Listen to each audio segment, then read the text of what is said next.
Hello, आयो बच्चा party. आगे शुरू करते हैं।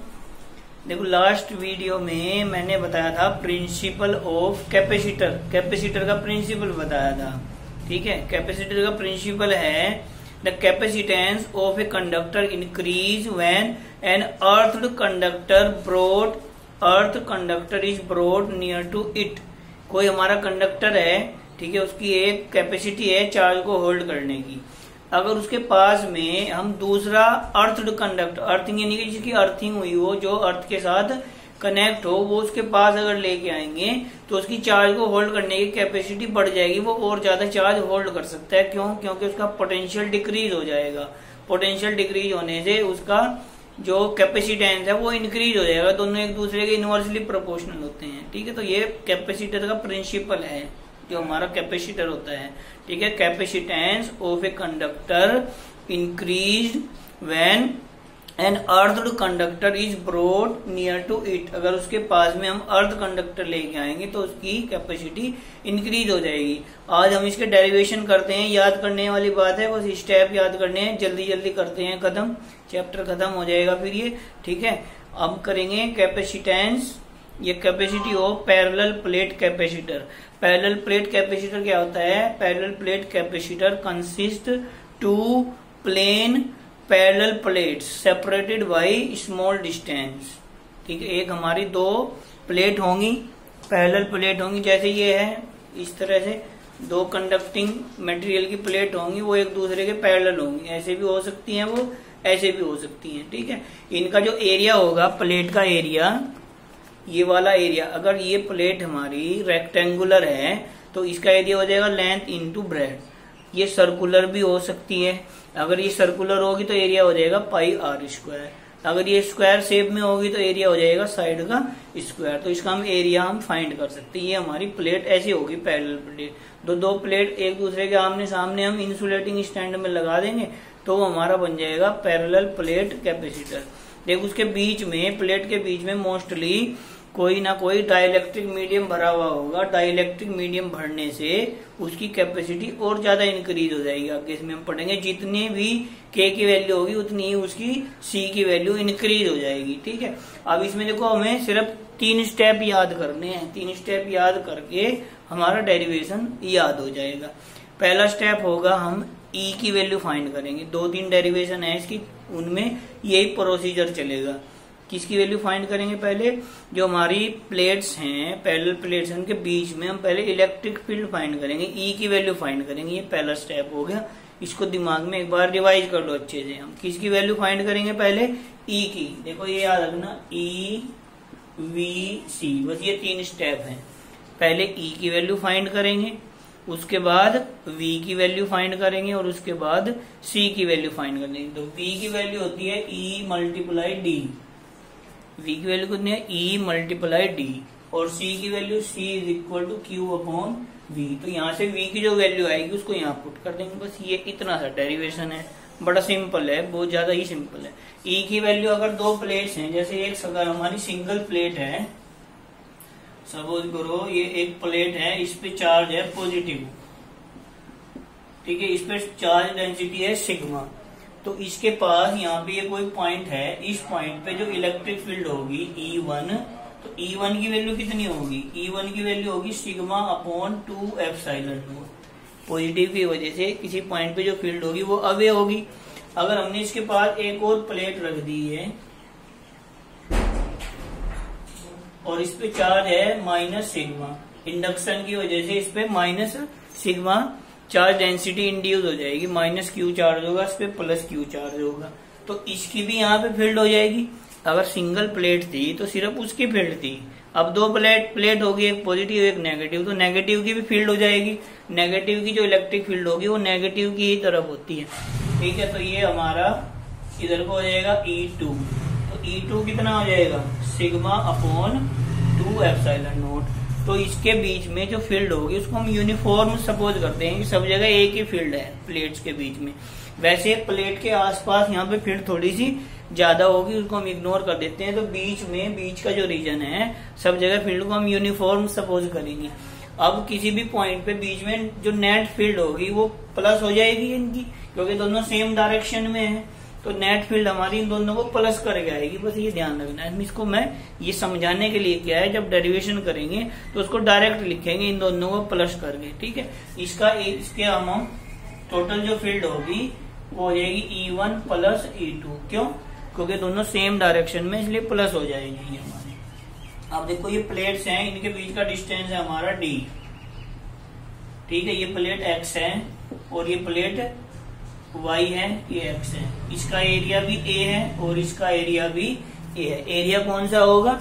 ये सामने वाला जो होगा ये एरिया होगा, लेंथ, ये लेंथ इंटू ब्रेथ। अगर सर्कुलर है तो पाई आर स्क्वायर, स्क्वायर है तो साइड का, उससे इसका एरिया निकल जाएगा। समझ लेना ध्यान से। एरिया, प्लेट की लेंथ और ब्रेथ दी हुई होती है, कई बार उसका एरिया खुद फाइंड करना होता है, तो एरिया निकल जाएगा। इसका एरिया भी A है, इसका एरिया भी A है, ठीक है। ये एरिया हमेशा दोनों का सेम होगा। कई बार इसको एरिया को हम चेंज करते हैं।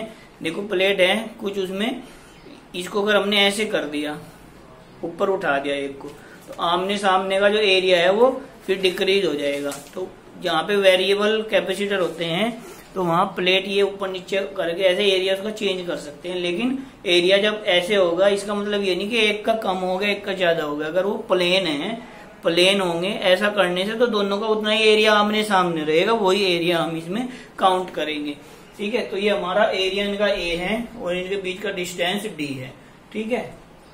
Consider to plates X and Y having area A and distance between the plates is D। उनके बीच का डिस्टेंस कितना है? D, ठीक है। Let surface charge density is plus sigma and minus sigma, ठीक है। ये हमारी सरफेस चार्ज डेंसिटी है। तो पहले हम क्या निकाल लेंगे? अब देखो 3 स्टेप याद करने हैं। पहले E की वैल्यू फाइंड करेंगे प्लेट के बीच में, फिर V की वैल्यू फाइंड करेंगे, फिर हम C की वैल्यू फाइंड करेंगे। बस ये बात दिमाग में याद करनी है, डेरिवेशन याद हो जाएगा, बहुत सिंपल है। अब इलेक्ट्रिक फील्ड इंटेंसिटी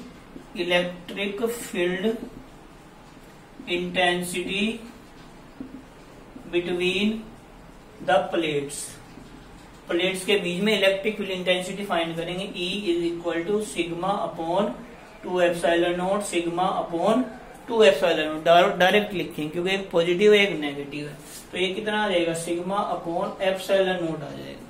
अगर इसमें डाइलेक्ट्रिक मीडियम भरा हुआ है पूरे में, तो फिर यहाँ के साथ K भी आ जाएगा, फिर यहाँ पे क्या आएगा?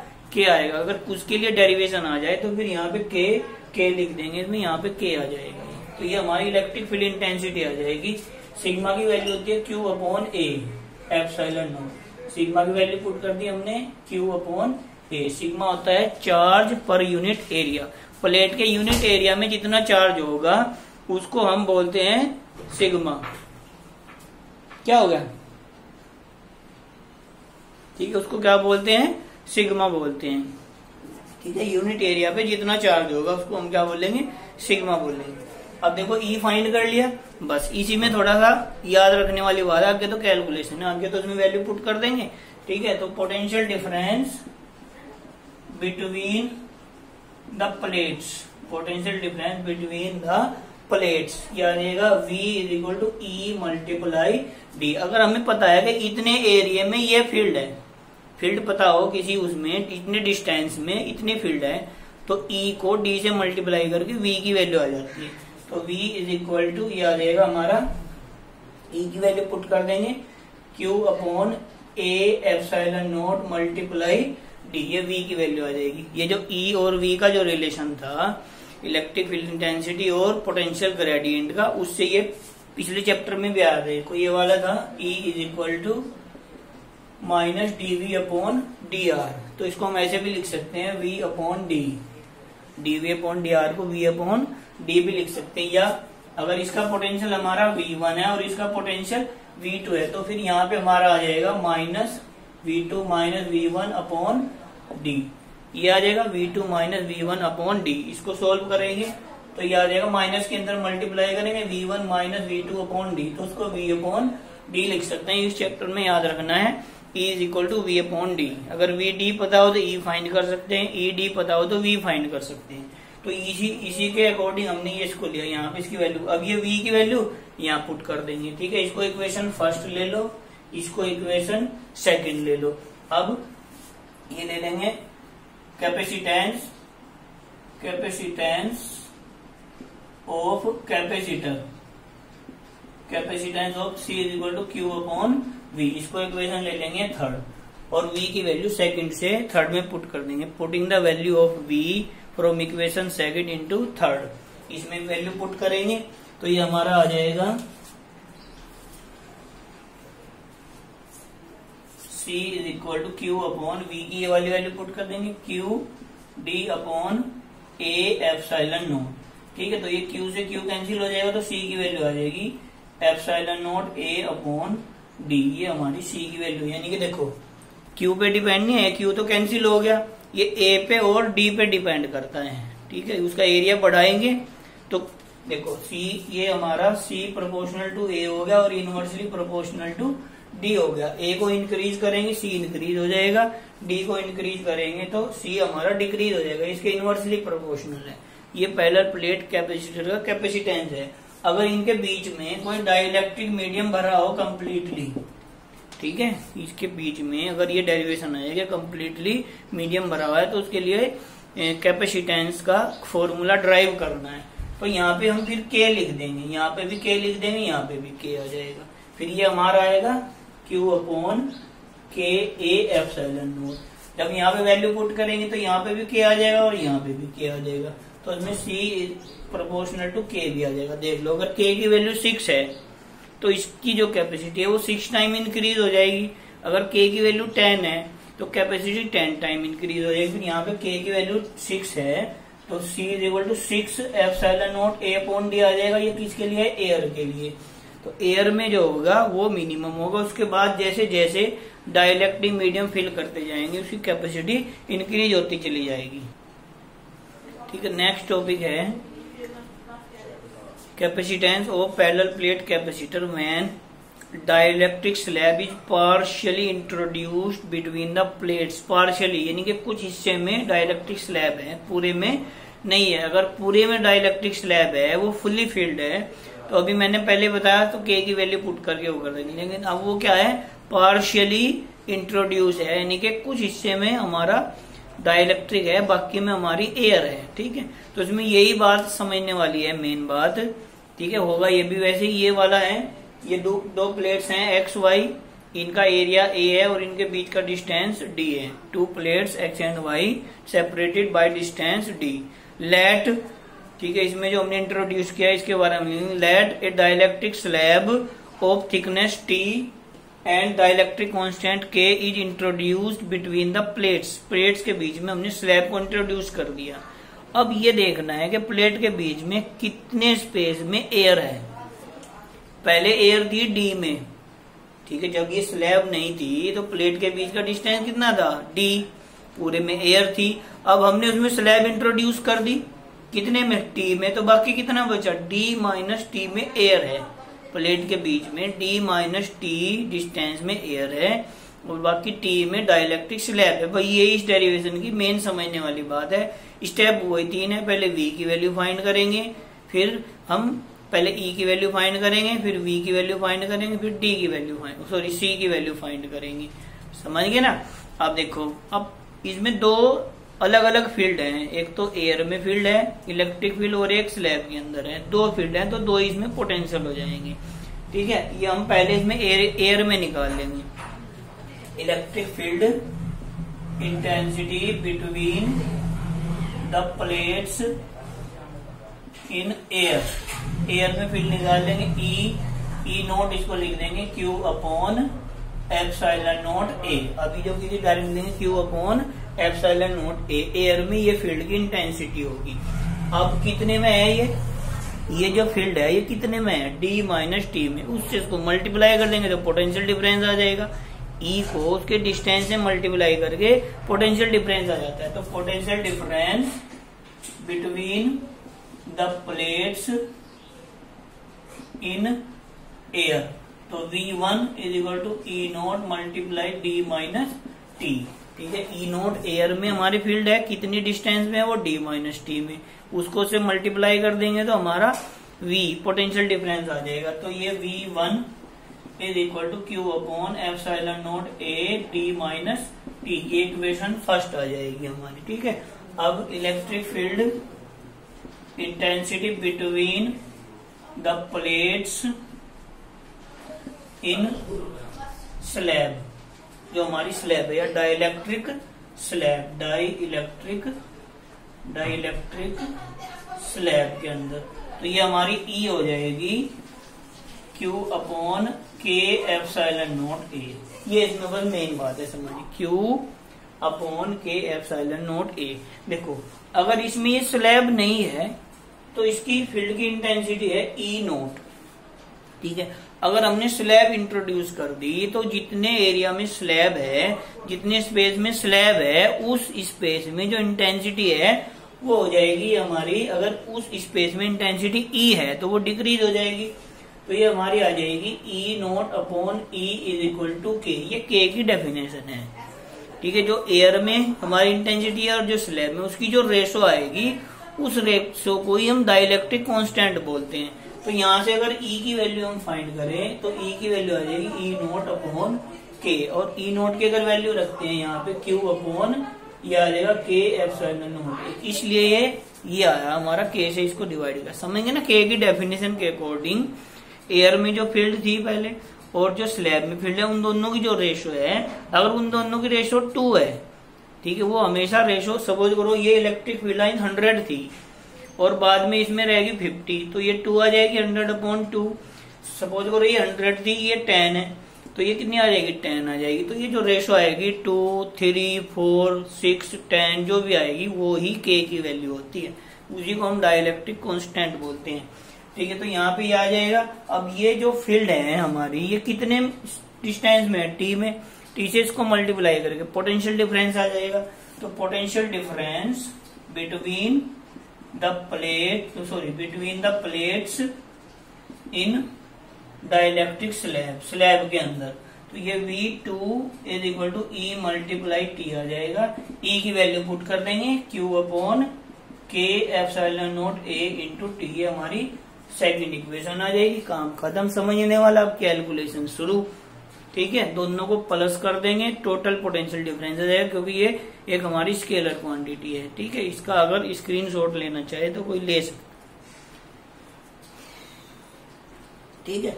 अब दोनों को प्लस कर देंगे तो टोटल आ जाएगा, total potential difference between the plates के बीच में 2 पोटेंशियल डिफरेंस है, एक एयर में है, एक स्लैब के अंदर है, दोनों को कंबाइन करके प्लेट के बीच में टोटल पोटेंशियल डिफरेंस आ जाएगा। तो V is equal to V1 plus V2, तो V इज इक्वल टू इनकी वैल्यू पुट कर देंगे Q upon epsilon naught A D minus T plus Q upon K epsilon naught A into T. इसमें से देखो क्या कॉमन है, Q upon epsilon naught A इसमें से कॉमन आ जाएगा, तो ये हमारा आ जाएगा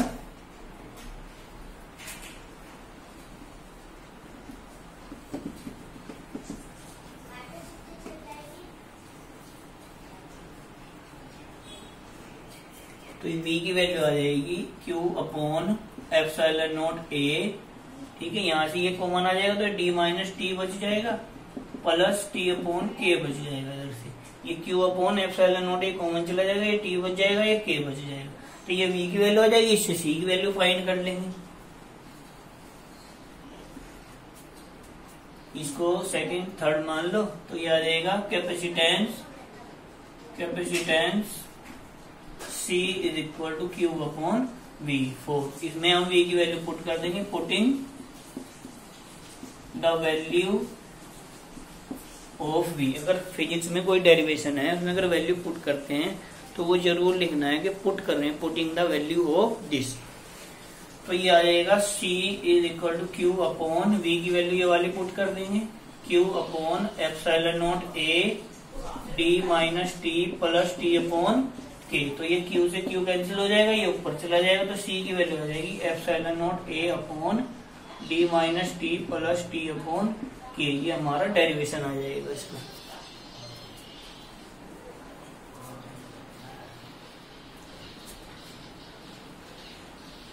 अब देखो इसके कुछ केसेस हैं, इससे हम और भी फाइंड कर सकते हैं, जैसे केस 1, ठीक है। If parallel plate capacitor is fully parallel plate capacitor is fully filled by the dielectric medium. अगर वो फुल्ली फिल्ड हो तो फिर हम T equal to D put कर देंगे, यानी कि डी डिस्टेंस था, उस पूरे में हमने स्लैब इंट्रोड्यूस कर दी। तो फिर C की वैल्यू आ जाएगी epsilon naught A upon D minus D plus D upon के। टी की जगह डी पुट कर दिया तो डी से डी कैंसिल हो जाएगा, तो ये आ जाएगा के epsilon naught A upon D से पहले वाला डेरिवेशन आ जाएगा। केस सेकंड में, ठीक है, अगर इसमें हम कोई हमने मेटल की स्लैब इंट्रोड्यूस कर दी के में, तो ये आ जाएगा फॉर मेटल स्लैब के इक्वल टू आ जाएगा इनफाइनाइट। मेटल के लिए के की वैल्यू होते हैं इनफाइनाइट, तो सी की वैल्यू आ जाएगी epsilon naught A upon D minus T plus T upon infinite. तो टी अपॉन इनफाइनाइट की वैल्यू 0 आ जाएगी, तो epsilon naught A upon D minus T. ठीक है, इसका न्यूमेरिकल आ सकता है या वैसे डेरिवेशन आ सकता है कि हाफ पोर्शन में हमने मेटल की स्लैब इंट्रोड्यूस करी तो उसकी कैपेसिटेंस पे क्या इफेक्ट होगा। तो यहाँ पे टी की वैल्यू डी अपॉन 2 रख देंगे। अगर उसके हाफ पोर्शन में मेटल की स्लैब इंट्रोड्यूस कर दी तो उसकी जो कैपेसिटी है उस पर क्या इफेक्ट होगा। देखो, अगर वो एयर है उसके बीच में तो एप्सिलॉन नॉट अपॉन डी, ये एयर में कैपेसिटेंस होगा।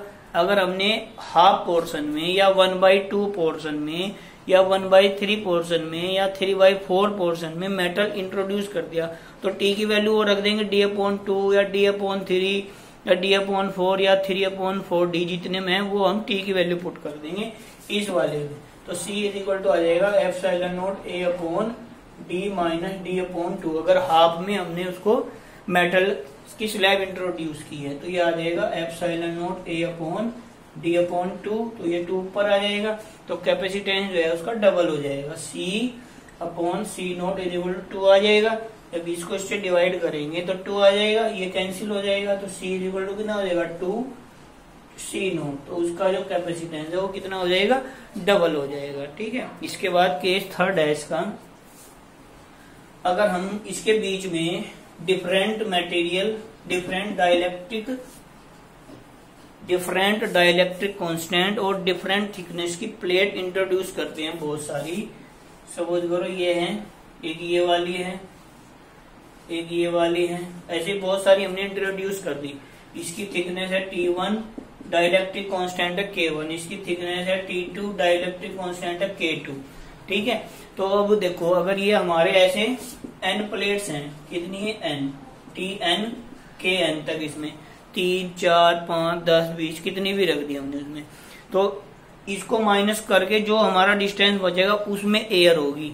जैसे पहले थी d माइनस टी डिस्टेंस में एयर, अब कितने में होगी d minus T1 minus T2 जहां तक भी है माइनस Tn तक।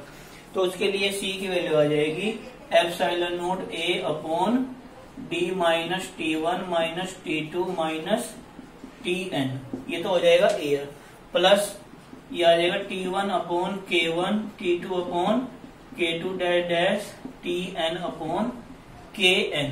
ठीक है, अगर अलग अलग करेंगे तो V1, V2, V3, V4, V5 सारे निकाल के प्लस करेंगे तो सोल्व करके यही आएगा उसमें। तो ये केस हमारा नेक्स्ट हो जाएगा।